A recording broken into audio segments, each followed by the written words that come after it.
Hello student, welcome to mega mind academy. बच्चों, ये trigonometry का हमसे एक और डाउट क्वेश्चन पूछा गया है। ये हाइट एंड डिस्टेंस का है। इससे पहले हम लोग कई डाउट्स सॉल्व कर चुके हैं, आप उनको भी देख लेना। और ये डाउट सेशन है, ठीक है। तो सोल्यूशन देखते हैं बच्चों किस तरह से क्वेश्चन है।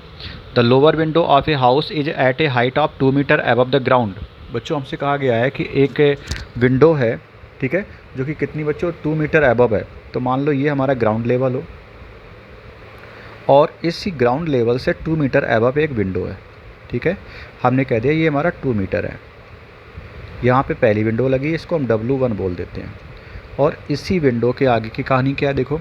Above the ground and its upper window is 4 metre vertically above the lower window. इसी लोअर विंडो से वर्टिकली अबव मतलब ठीक 90 डिग्री, यानी उसी लाइन में ही आगे बढ़ाते हुए जाइएगा। और कितने अबव है, इससे 4 मीटर ऊपर है। अगर ये 2 है यहाँ से यहाँ तक, तो इससे 4 कितना हो गया, मतलब यहाँ तक मान लीजिए, ठीक है। इस पॉइंट से यहाँ तक 4 की डिस्टेंस ले ली। 4 मीटर ऊपर एक और विंडो लगा रखी है, जो कि हमने W2 ले ली।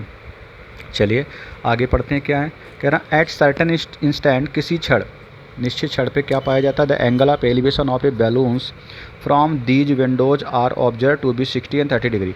एक बच्चों को एक बैलून है, जहाँ जिस बैलून को देखा जाता है इन्हीं दोनों पॉइंट से। इस विंडो से बैलून को देखा जा रहा है। सपोज करो यहाँ कोई बैलून है, ठीक है। इस बैलून को अगर देखा जाएगा, थोड़ा ऊपर ले लेते हैं, यहाँ पे ले लिया।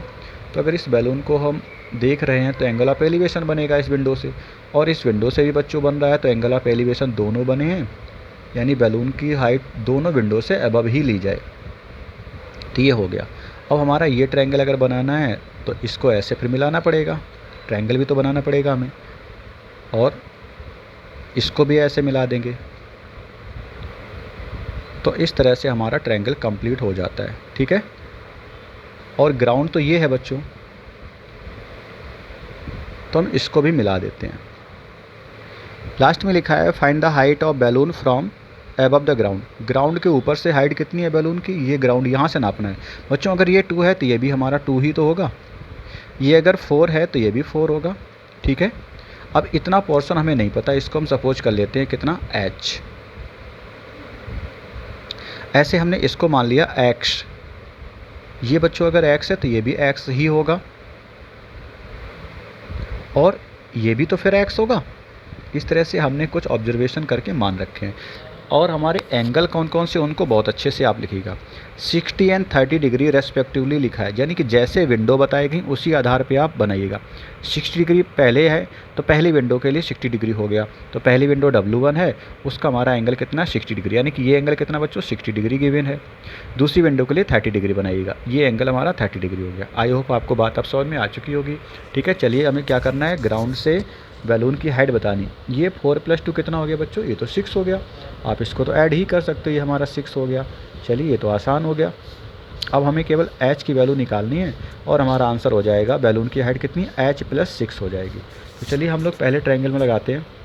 अपर ट्रायंगल की बात करें तो हम क्वेश्चन को हटा रहे हैं बच्चों, आप इसको नोट कर लेना। चलिए देखते हैं पहले ट्रायंगल में जैसे लगाएंगे तो एंगल कितना हमें दिया गया, अपर ट्रायंगल में 30 डिग्री दिया गया है, तो हमने इसमें लगा दिया tan 30, ठीक है।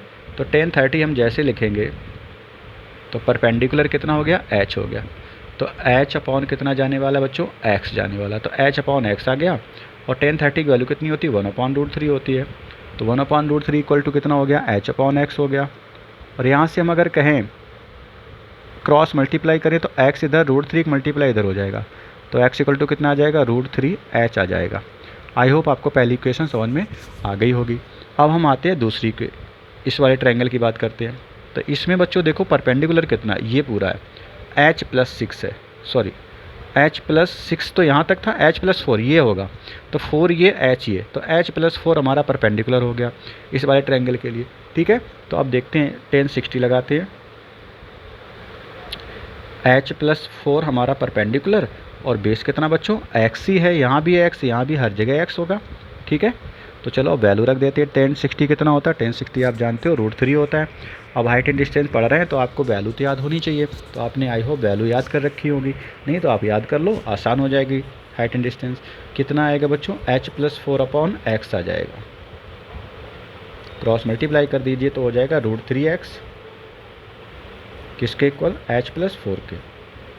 अब हम क्या करते हैं, √3x है तो इससे x की वैल्यू उठा लेते हैं। x की वैल्यू कितनी है, √3h। यहाँ पे रख देंगे बच्चों तो कितना आ जाएगा, √3 तो है ही, x की वैल्यू हमने कितनी रख दी, √3h रख दी, और इक्वल में कितना है, h+4 है। √3 इंटू √3 कितना हो गया, 3h हो गया, और इस h को हमने इस तरफ भेज दिया तो कितना हो गया, -h इक्वल टू 4 हो गया। ठीक है, इसको सॉल्व करने में कितना आ गया, 2h इक्वल टू 4 हो गया। यहाँ से कितना मिला, h इक्वल टू 4/2 मिल जाएगा। कैंसिल जैसे आप करेंगे तो कितना आएगा, 2 आ जाएगा। तो h की वैल्यू हमने निकाल ली, 2 है।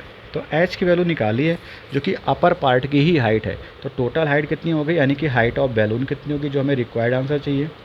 तो हाइट ऑफ बैलून हो जाएगी हमारी, नीचे की हाइट ये 2 पहली विंडो की जो कि थी, अपर विंडो तक की हाइट कितनी, ये 4 प्लस h का पार्ट h, तब इनकी वैल्यू रख दोगे जैसे, तो 2 + 4 + h हो जाएगी, और 2 + 4 + h यानी कि 2 रख दोगे, कितना हो गया बच्चों, टोटल 8 हो गया। ठीक है, ये हमारा आंसर हो जाएगा। आई होप आपको आंसर समझ में आ गया होगा।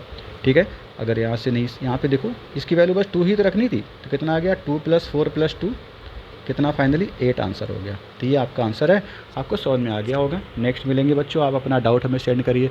थैंक यू बच्चों।